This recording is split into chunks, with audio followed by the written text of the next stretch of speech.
শুনে রেখো, লোকটা মরার সাথে সাথে আল্লাহর জান্নাতে চলে যাবে। সুবহানাল্লাহ। ঈমানের পথে অবিচল থেকে আমার মরণ যেন হয়। বলুন আমিন। তোমারই কাছে মিনতি মোদের, তোমারই কাছে মিনতি মোদের, ও গো রহিম রহমান। ঈমানের পথে অবিচল থেকে আমার মরণ যেন হয়। বলুন আমিন।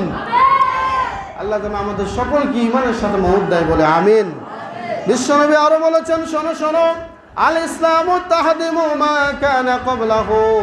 একজন হিন্দু যখন ইসলাম কবুল করবে, ঈমান আনবে আল্লাহর উপরে, একজন বৌদ্ধ যখন আল্লাহর উপরে ঈমান আনবে, একজন খ্রিস্টান যখন আল্লাহর উপরে ঈমান আনবে, একজন খ্রিস্টানের বয়স যদি 70 বছর হয়, যদি 80 বছর হয়, একজন বৌদ্ধ লোকের বয়স যদি 90 বছর হয়, 90 বছর পরে 91 বছর বয়সে গিয়ে ইসলাম কবুল করলো।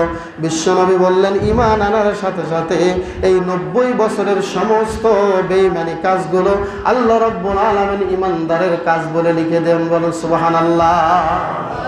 তার মানে ঈমান আনার সাথে সাথে তার জীবনের সমস্ত গুনাহ আল্লাহ ক্ষমা করে দিয়ে তাকে ঈমানদারের লিস্টে নামটা উঠায় দেন।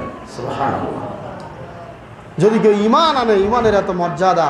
অন্য হাদিসে এসেছে, উবাদা বিন সামিত থেকে বর্ণিত, তিনি বলেন, মান শাহিদা লা ইলাহা ইল্লাল্লাহ ওয়া আন্না মুহাম্মাদুর রাসূলুল্লাহ।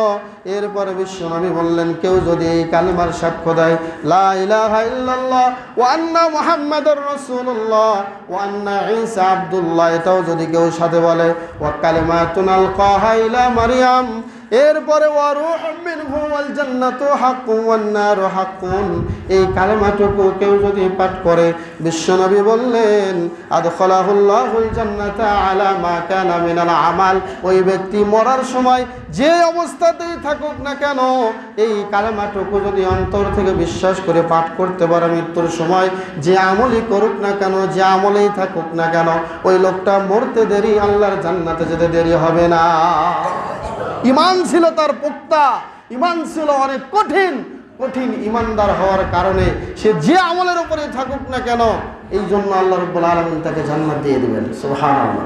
আপনারা সহিহ বুখারীর একটা ঘটনা অনেক আলোচকের মুখে হয়তো বা শুনেছেন। একটা যুবক ছিল, নাম ছিল আব্দুল